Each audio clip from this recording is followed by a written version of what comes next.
Welcome back to another video. So what you just heard in the intro was the Orange Crush 35 RT. RT stands for Reverb and Tuner. So the distortion that you just heard was only the amplifier by itself, no boost, no overdrive, no nothing. The only thing I added was a little bit of delay from my Line6 M9. An analog delay with chorus going on, so kind of like an EHX Memory Man. And as always, I recorded the drums, the bass, the other guitar with my trusty Boss RC3 looper. So the looper and the Line6 M9 going straight into the effects loop, and that's it, just the amplifier. In case you're wondering why this amplifier is black and not orange like the thumbnail suggests, it's just because the orange one looked better in the thumbnail. They are exactly the same amplifier, just the color is different. Alright, this little amplifier is a 35 watt analog transistor based amplifier, meaning there's no digital circuits in it. Unlike the, for example, Boss Katana or a Fender Mustang or stuff like that, those are digital modelers. This is an analog transistor amplifier. And this little 35 watt amplifier can get super loud. If you're living in an apartment, you shouldn't raise the volume too much because the neighbors are gonna hate you. It's not loud enough to compete against a drummer. For example, this is an old Marshall Valve State 8040. It has a 12-inch speaker, has 40 watts and a preamp tube, and not even this thing is loud enough to play alongside a drummer. Trust me, I tried it and I failed miserably. It's quite heavy. So regardless, this amplifier is still loud enough to play in a small pub or small club or stuff like that, easily. So since this is my first orange amplifier ever, I was kind of excited to get it, and I think this is pretty cool. This was in the box when I opened it, and look at that. You're getting a bunch of stickers. That's pretty cool, I think. Little nerdy side information. Do you know where these symbols are coming from? So Cliff Cooper, you know, the guy that created these amplifiers, noticed that in the late 60s, the road signs changed from words to universal symbols. So he implemented that idea to his amplifiers. That's pretty cool, I think. I mean, nobody else has done that, and that's kind of unique. You instantly know it's an orange amp, apart from the orange color. It's a 2-channel amplifier. You got a clean and a dirty channel. It is foot switchable, but the foot switch is of course not included. You got an effects loop at the back. The back is completely closed, which gives you a more low-end bassy sound, which is pretty cool. I think the clean channel on this amplifier is really strong, man. Just on its own, without any external effects. Just the reverb that's on board sounds amazing. But when you add some external effects, which I have, I'm running a Line6 M9 in the effects loop for, you know, some modulations or for delay. It sounds amazing. So most of the time I have just the amplifier on its own, but whenever I'm using an effect, I'll let you know. All right, so let's hear some samples.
dirty channel on this amplifier is perfect for basically any rock sound you can imagine. Just set the gain control halfway up and you're ready to go.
By cranking the gain control, you're entering the doom and stoner territory immediately.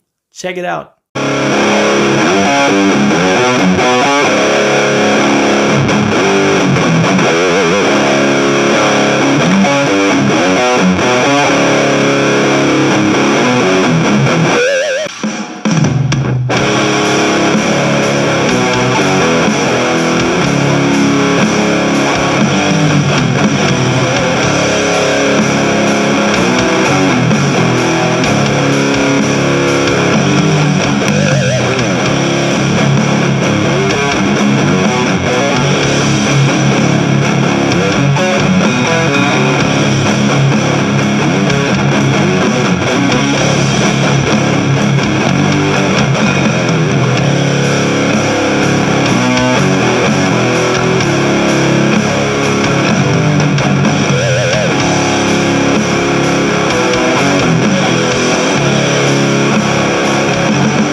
Alright, I think that's enough of me just jamming along. Let's hear the sound spectrum of this amplifier, and I'm using this single coil guitar for it, alright?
mean, it has everything that I was looking for. It has this distinct orange rock sound that I was looking for.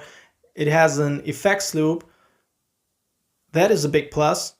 The reverb on it is alright, and if I don't like it too much, I just use the one from my Line 6. The tuner works. The only downside on it, I think, is it doesn't mute the signal when you're tuning a guitar, so everybody is hearing that you're tuning. That's a little unfortunate, but overall it's a very fun amplifier which is fucking loud and you can rock with it all night. Or until the neighbors calling the cops. So thank you very much for watching this video. Let me know in the comments below what you think about this amplifier. I have a teeny tiny channel. I don't get too many comments, but if I do, I love to answer them. I love to interact with you guys. So let me know. Thanks for watching again, and see you.